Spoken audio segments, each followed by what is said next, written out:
دوسری بات تھی، چونکہ آج ہمارا آخری دن ہے مدینہ طیبہ، یہ مدینہ کی ریاست کی جو بات چل رہی ہے ہمارے پاکستان میں، اس میں دو تین باتیں میری طرف سے ہیں۔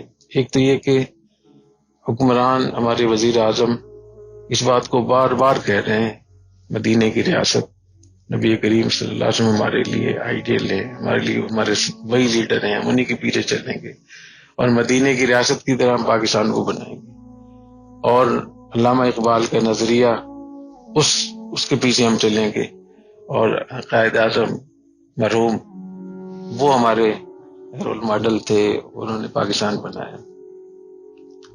میں سمجھتا ہوں ہم سب کو، پورے پاکستان کو اسی بات کو پکڑ کے بیٹھ جانا چاہیے کہ ہم آپ کے ساتھ ہیں، اور مدینہ کی ریاست پہ بھرپور ہم ان کی مدد کریں اور ان کو بتائیں، ہم اس میں ورکشاپ کروائیں، اس پہ ہم سیمینار کروائیں، مدینہ کی ریاست کیا تھی، مدینہ کی ریاست کیسے بنی تھی، اور علامہ اقبال کا کیا نظریہ تھا، قائد اعظم کیا تھے۔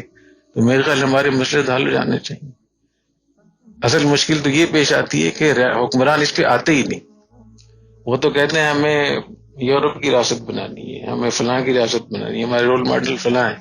یہ بہت بڑی بات ہے، اگر وہ ویسی کہہ رہے تو بھی ہمیں اس کو مان لینا چاہیے، دل سے کہہ رہے تو ویسی قدر کرنی چاہیے۔ تو میں سمجھتا ہوں مدینہ کی ریاست کی ہمیں وہ کرنا چاہیے، اور مدینہ کی ریاست کیا ہے اس کے لیے جب لوگ حج عمرے کے لیے آتے ہیں، علماء کرام کو چاہیے کہ مدینہ کی ریاست پہ باقاعدہ بات کریں کہ مدینہ کی ریاست بنی کیسے تھی، اور مدینہ کی ریاست کے کیا اجزاء، کیا اہم ستون کیا تھے جن پہ پوری ریاست کھڑی ہوئی تھی۔ جب اس چیز کا ہمیں پتہ ہوگا تو ہی ہم پاکستان کی ریاست کو مدینہ کی ریاست بنا سکتے ہیں، اور میرے نزدیک یہ مسئلہ بہت حل ہو گیا۔ اب ہماری اندر ہمت ہونی چاہیے، ہمارے اندر اخلاص ہونا چاہیے، ہمارے اندر اس کے لیے فکر مندی اور جذبہ ہونا چاہیے کہ ہم مدینہ کی ریاست کو زیادہ سے زیادہ لوگوں کو بتائیں، اس پہ ریسرچ کریں۔ ریسرچ ہوئی، یہ ماشاءاللہ تحقیق ہوئی، تو میرے حساب سے یہ آدھا کام ہو گیا ہے۔ اگر وزیر اعظم بار بار اس بات کو دہراتے ہیں، مدینہ کی ریاست کی بات کرتے ہیں، وہ یہاں جوتا نہیں پہنتے، ننگے پاؤں چلتے ہیں، اور کوئی بھی ان کی گفتگو جو شروع ہوتی ہے وہ مدینہ کی ریاست سے شروع ہوتی ہے، مدینہ کی ریاست پہ ختم ہوتی ہے۔ اب ہمیں اس پہ ابھی ہماری ذمہ داری ہے، ہم ایک نکتہ چینی پہ ہم جب لگے ہوئے ہیں تو میں سمجھتا ہوں یہ ناقدری اور ناشکری کی بات ہے۔ اور مدینہ کی ریاست میں تو ہر چیز موجود ہے۔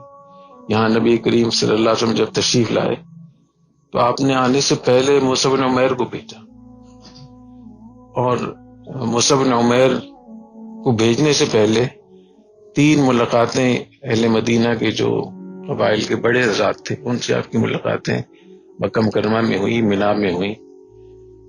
تو کس تدبیر کے ساتھ آپ نے ہجرت فرمائی، اور 1 سال پہلے انہوں نے 3 کام کیے حضرت مصعب رضی اللہ تعالیٰ عنہ نے۔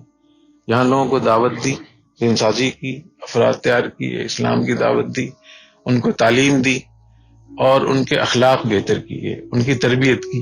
تو دعوت، تعلیم اور تربیت یہ بنیاد ہیں ریاست مدینہ۔ اس پہ 1 سال کے بعد جب آپ تشریف لائے تو مدینہ فتح ہو چکا تھا۔ حضرت عائشہ رضی اللہ تعالیٰ عنہ فرماتی ہیں کہ سارے شہر تلوار سے فتح ہوئے، مدینہ قرآن سے فتح ہوا۔ اور جب آپ یہاں آئے تو سب سے پہلے آپ نے قباء کی بنیاد رکھی، مسجد قباء کی بنیاد رکھی۔ مسجد جمعہ قباء سے جب آپ تشریف لا رہے تھے مدینہ طیبہ تو راستے میں جمعے کی نماز ادا کی، وہ مسجد جمعہ وہ ہم لوگ نہیں دیکھ سکے اس کو۔ پھر مسجد نبوی کی آپ نے تعمیر کیا کر۔ اس سے معلوم ہوا کہ افراد تیار کرنے کے ساتھ ساتھ ادارہ سازی کتنی ضرورت ہے۔ یہ ادارے بنائے آپ نے، مسجد کو بنیاد بنایا، اور مسجد کے اندر بھی سب کو وہاں جمع ہوتے تھے، ان کی ذہن سازی، ان کی مشاورت، ان کے مسائل معلوم کرنا، ان کے مسائل کو حل کرنا، ان کو ہدایات دینا، اور ان کی جان مال عزت کا تحفظ کرنا، یہ سب آپ نے مسجد میں بیٹھ کر کیا سر۔ تو یہ ضروری نہیں کہ آپ مسجد ہی میں کریں، لیکن آپ کے پاس یہ نمونہ تو موجود ہے۔ پھر نبی کریم صلی اللہ علیہ وسلم نے سیکورٹی کا کتنا سخت زبردست انتظام کیا۔ آپ نے ہدایات جاری فرمائی کہ کوئی بھی شخص نہتھا نہ رہے، کیونکہ سب نئے نئے لوگ آئے ہوئے تھے، اور عرب میں ہر شخص پاس ہتھیار ہوتے تھے، اور یہاں کوئی حکومتیں نہیں تھیں، کوئی نظام نہیں تھا، کوئی سسٹم نہیں تھا، کوئی بھی آدمی کسی پہ حملہ کر سکتا تھا۔ تو آپ نے حکم دیا کہ کوئی بھی شخص نہتا نہ رہے. صحابہ کرام کہتے ہیں کہ ہم ہر وقت ہتھیار بند ہو کر جب سوتے تھے تو بھی ہتھیار ہمارے پاس ہوتے تھے، مسجد میں جاتے تھے تو ہم مسلح ہوتے تھے. اور آپ نے فرمایا کہ اکیلا آدمی کوئی بھی باہر نہیں نکلے، ساتھ میں کوئی آدمی ہونا چاہیے، یعنی مسلح بھی ہو اور ساتھ میں ساتھی بھی ہو. پھر جا کر وہ نکلے. اور رات میں نکلنے سے بالکل منع کر دیا کہ رات میں کوئی باہر نہ جائے. نیا علاقہ ہے، نئی جگہ ہے، سارے لوگ باہر سے آئے ہوئے ہیں، ایسا نہ ہو غلطی سے کوئی پھنس جائے، کوئی غلط جگہ چلے جائے. اور پھر آپ نے جو اپنا گھر وہاں جو جگہ طے ہوئی اس کے ارد گرد آپ نے صحابہ کرام رضی اللہ عنہ کے گھر خود بنوائے. حدیث میں آتا ہے نبی کریم صلی اللہ علیہ وسلم نے تمام صحابہ کرام کے گھروں کے خود نقشہ بنایا، اپنے ہاتھ سے خود جا کر چھڑی سے آپ نے نشان لگائے کہ یہاں فلاں کے گھر ہوگا، یہاں فلاں. اس نقشے کو جب آپ سامنے رکھیں گے تو آپ حیران ہو جائیں گے کہ نبی کریم صلی اللہ علیہ وسلم بیچ میں ہیں، مسجد نبی بیچ میں آئی اور سارے صحابہ کرام نے چاروں طرف سے اب گھروں کے ذریعے ایک محاصرہ کر لیا پورا اس کا. تو یہ دفاعی لحاظ سے، فوجی اعتبار سے، سیکورٹی کے اتنا زبردست ہے کہ جو مرکز ہے اور جو مرکزی شخصیت ہے جس کے اوپر سارے ایمان لا رہے ہیں اور وہی آگے قیادت کر رہے ہیں، اس کی حفاظت ہونی چاہیے. تو مرکز کی بھی حفاظت ہوگی، قائد کی بھی حفاظت ہوگی، اور اکٹھے ہونے کی وجہ سے ان کی بھی حفاظت ہوگی. اس کے بعد مہاجرین جو تھے یہ تو لوٹ پٹ کے آئے تھے، وہاں کچھ نہیں تھا ان کے پاس. ان کا بڑا مسئلہ ان کا جو ہے وہ معاشی مسئلہ تھا.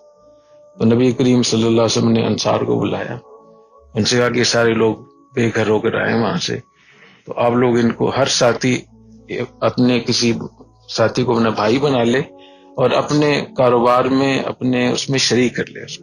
چنانچہ مواخات قائم فرمائی آپ نے. تو ہر مہاجر جو صحابی تھا ایک انصاری اس کا ساتھی، اس کا بھائی بن گیا، اور اس نے پھر اس کو اپنے کاروبار میں بھی شریک کیا، اس کو گھر بھی دیا، ہر چیز دی جو جو اس کی ضرورت تھی. یہاں تک کہ بعض صحابہ کرام رضی اللہ تعالیٰ عنہ نے جو انصاری تھے اتنی ان کی محبت تھی دین کے ساتھ کہ ایک انصاری کی 2 بیویاں تھیں، تو اس نے اپنے مہاجر بھائی سے کہا کہ میں ایک بیوی کو طلاق دیتا ہوں اور جب اس کی عدت ختم ہو جائے گی تو پھر آپ اس سے نکاح کر لیں، تاکہ اس میں بھی آپ کا آدھا حصہ ہو جائے. یہ کتنی بڑی قربانی ہے.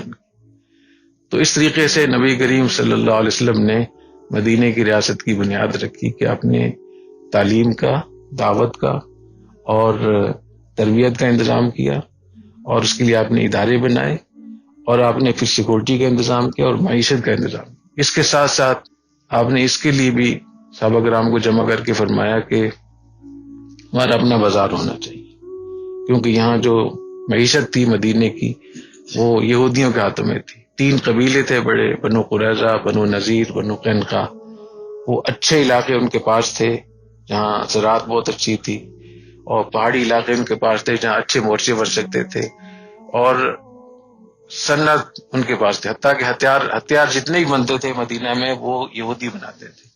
تو ہتھیار بھی ان کے پاس تھے، ہتھیار سازی کی صنعت بھی ان کے پاس تھی، اور زراعت بھی ان کے پاس تھی، اور فوجی اعتبار سے جو اچھی اچھی جگہیں تھی وہ بھی ان کے پاس تھی. تو وہ حکومت کرتے تھے مدینہ کے اوپر. اس کے ساتھ ان کے بازار تھے، کاروبار تھے، تجارت تھی. تو پورے مدینے کی ہر چیز ان کے ہاتھوں میں تھی. نبی کریم صلی اللہ علیہ وسلم نے یہ فرمایا کہ ہمارا اپنا بازار ہونا چاہیے. تو آپ نے صحابہ کرام کے ذمہ لگایا کہ بازار کی جگہ کو منتخب کرو، بازار کہاں ہونا چاہیے. تو صحابہ کرام رضی اللہ تعالیٰ عنہ نے بقیع کی جگہ منتخب کی جہاں بھی قبرستان ہے. تو آپ تشریف لے گئے خود. اس سے آپ اندازہ لگائیں کہ نبی ہیں اور بازار کے لیے خود آپ مشورہ دے رہے ہیں، خود جا رہے ہیں. جگہ آپ نے خود دیکھی، فرمایا کہ یہ جگہ مناسب نہیں ہے. پھر آپ نے ایک اور جگہ مقرر فرمائی، خود آپ تشریف لے گئے ایک جگہ، اور فرمایا حاضی سوقنا، یہاں ہمارا بازار ہونا چاہیے. چنانچہ وہ بازار وہاں رہا اور صدیوں تک اس میں بہت برکت بھی رہی. تو اس بازار کے آپ نے اصول بیان فرمائے، اس کی اخلاقیات بیان فرمائی، کاروبار کرنے کے کیا طریقہ کار، اس کے احکام کیا ہیں. تو اس کا اتنا یہ ہوا کہ کچھ ہی مدت میں تمام معیشت اور تجارت وہ یہودیوں کے یہاں سے ہٹ کر اور مسلمانوں کے ہاتھوں میں آ گئی. تو یہودی خود کمزور ہو گئے نبی کریم صلی اللہ علیہ وسلم کی اس محنت کی برکت سے، اس معاشی جو آپ کا منصوبہ تھا اس کی وجہ سے. اس کے ساتھ ساتھ آپ نے یہ بھی کیا کہ چونکہ یہود مدینہ کی بڑی طاقت تھے یہاں، تو آپ نے آتے ہی ان سے معاہدہ فرمایا، تینوں قبائل سے الگ تحریری طور پہ. اور اس معاہدے کو چونکہ تحریر ہے، میثاق مدینہ مشہور ہے، آپ نے سنا ہوگا میثاق مدینہ. اس کو اگر آپ پڑھیں تو اتنی بہتر دستاویز شاید اس سے پہلے بھی کوئی نہ اور آئندہ بھی نہ ہو. وہ بھرپور دستاویز ہے، ایک ڈاکومنٹ ہے پورا کہ ہم کیسے ایک دوسرے کی مدد کریں. تو ان سے آپ نے معاہدہ کر کے صحابہ کرام رضی اللہ تعالیٰ عنہ کو ہر طرف سے محفوظ کر لیا، معاشی اعتبار سے بھی، نظریاتی اعتبار سے بھی، رہائش کے اعتبار سے بھی، اور کاروبار اور تجارت اور زراعت کے حوالے سے بھی، اور فوجی اعتبار سے بھی. تو یہ اس کی بنیادی وہ تھے. اور جب ہم یہاں آئے مدینہ طیبہ میں تو باقاعدہ سیرت کو پڑھنا چاہیے، کیونکہ یہ جگہ کراچی یا یورپ تو نہیں ہے، تو مدینہ طیبہ ہے. تو مدینہ کی ریاست کا یہاں مطالعہ کرنا چاہیے. جب آپ اس کو اس طریقے سے مطالعہ کریں گے تو مجھے یقین ہے کہ سینکڑوں احادیث آپ کو یاد ہو جائیں گی، بہت سارے واقعات کا پتہ چل جائے گا، سیرت کا پتہ چل جائے گا. اور اگر سیرت کا فلسفہ بھی بیان ہو کہ یہ واقعات کیوں ہوئے تھے اور اس کے نتائج کیا نکلے، تو میں سمجھتا ہوں بہت ہی ایک نظریاتی محنت ہو سکتی ہے. اللہ تعالیٰ ان اداروں ان جگہوں کی ہمیں قدر کرنے کی توفیق عطا فرمائے. سبحانک اللہم و بحمدک، اشہد ان لا الہ الا انت، استغفرک.